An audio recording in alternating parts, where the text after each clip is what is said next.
Hi, I will send you a first topic. Okay, I'm ready when you are. That's a strong podcast topic. You could frame it around this tension. When an automated system gets a high stakes call wrong, who carries the cost?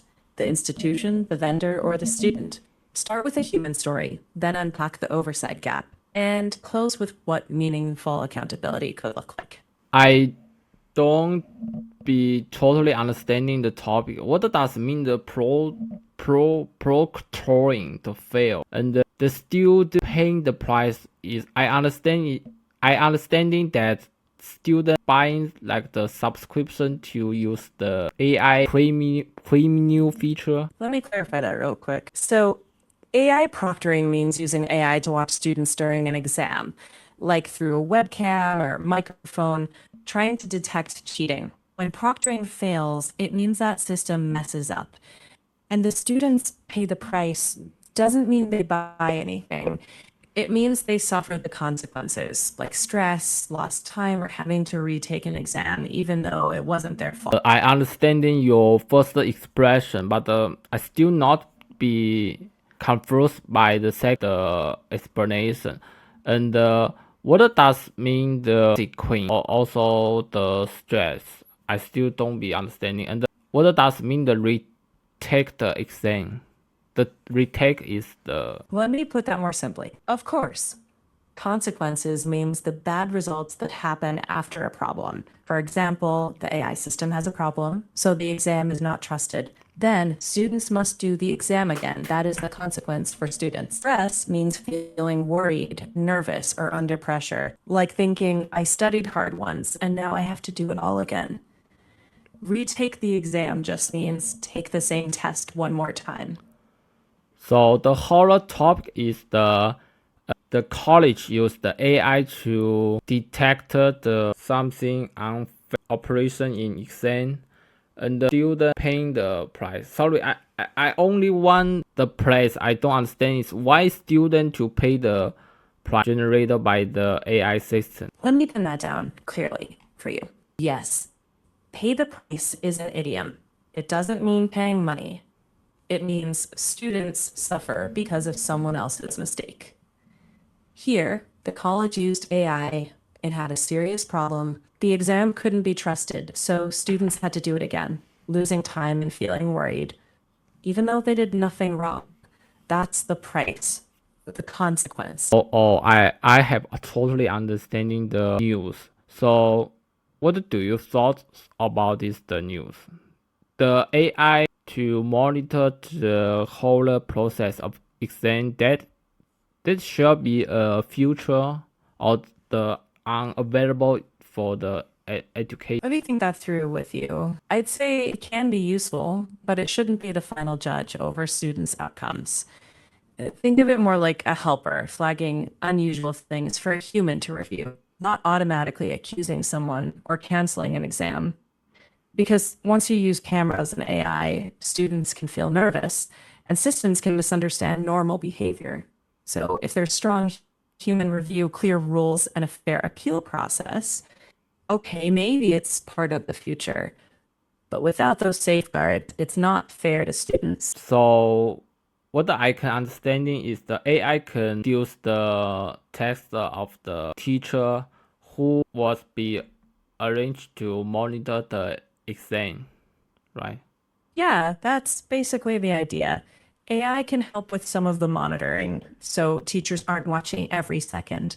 But the teacher still needs to be in charge of the decision, not the AI. Cool. So I think AI not only to help students to speed up the study, also can help the teacher to save a lot of the uncritical times or text to let the teacher more focus on the teach the class the quality. Exactly. Yeah. Used well, AI can take some routine load off so teachers can focus more on actual teaching and supporting students, but it works best when it supports rather than replace professional judgment. Okay, we move the next topic. Sure.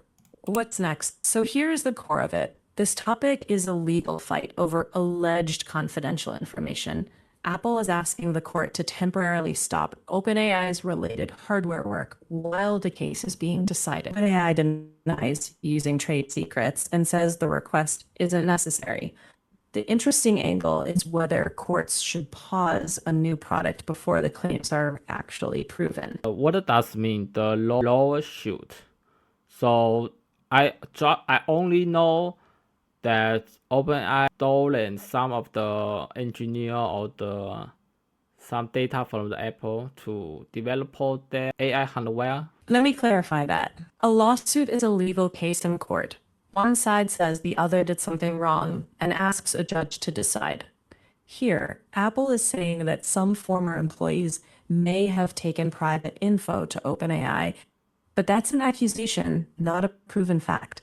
OpenAI says it didn't want or use Apple's confidential information. The court looks at evidence and decides what's true. So do you think why OpenAI want to make some the action in the hardware period? Let me sort that out. I think you mean, why does OpenAI want to move into hardware? Yes.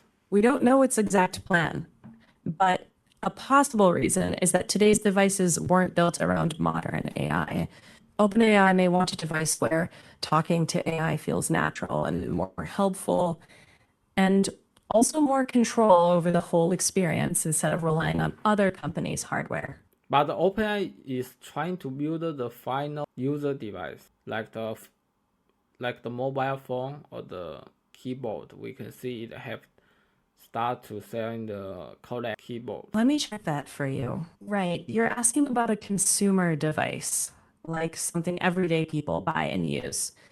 But based on this news, we shouldn't say OpenAI is already selling a device or a keyboard. The exact product hasn't been publicly confirmed.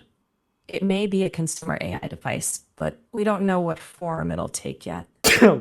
So, what about your thoughts about this the event? Let me gather that together. My take is both sides have a fair point. Apple has the right to protect truly confidential work. If someone took private info, that's not fair. But OpenAI should also be allowed to hire talented people and build new hardware, as long as it doesn't use secrets. In the end, it should come down to evidence, not just timing or suspicion. Timing or suspicion? What does mean the suspicion? Suspicion means the belief or feeling that someone did something wrong, but without solid proof yet. Briefly, a feeling that someone did. Okay. Can you guess what consumer device OpenAI may be developing? Let me take a quick pass on that. My guess would be a small voice-first personal device, maybe something wearable, like earbuds or a compact device you carry, where you just talk naturally instead of typing. But that's only a guess. Nothing's confirmed yet. Okay. We move the final topic. Sure, go ahead. So this question is really about hidden costs. AI can save time, but also create doubt or extra work later. Readers might wonder if they trust what they're seeing, and programmers can end up debugging code they don't fully understand. So the trade-off isn't just speed versus accuracy. It's speed versus long-term clarity and trust. So the event is one to let we talking about the copyright, the article copyright in the to face the so unfriendly the copy and the mock from the AI. Well, let me pin that down carefully. Not mainly copyright. This topic is more about trust and understanding. First, if a blog uses AI pictures, readers might suspect the writing is also AI, so they trust it less. Second, if a programmer copies AI code without understanding it, they may not be able to fix it later. Copyright is a different AI topic, but here the question is whether AI use makes people trust the work less or understand it less. So what we need to know is before people use the content generated by AI, the people who need to understanding what the content they are behind the logic behind the AI generator, right? Yeah, exactly. It helps if people understand what they're using and why. so they can judge when it's reliable, explain it to others, and fix or question it instead of copying blindly. That understanding is what keeps the speed advantage from turning into a mess later. I think that is a good device, but we still face a lot of the how to say 严重的 in English. You can say serious. Yes, we Serious. encounter very serious the AI stolen the original idea in the article or the another piece. Let me check that carefully. Yeah, you could say it like this. We face a serious problem. AI may copy original ideas or creative work without giving credit. If you're talking about the law, you can say it may use copyrighted work without permission. Steal is understandable, but copy without permission is more precise. Yes, so we can see currently have not the 健全的 lawyer to defend this the copyright problem. Let me sort that out.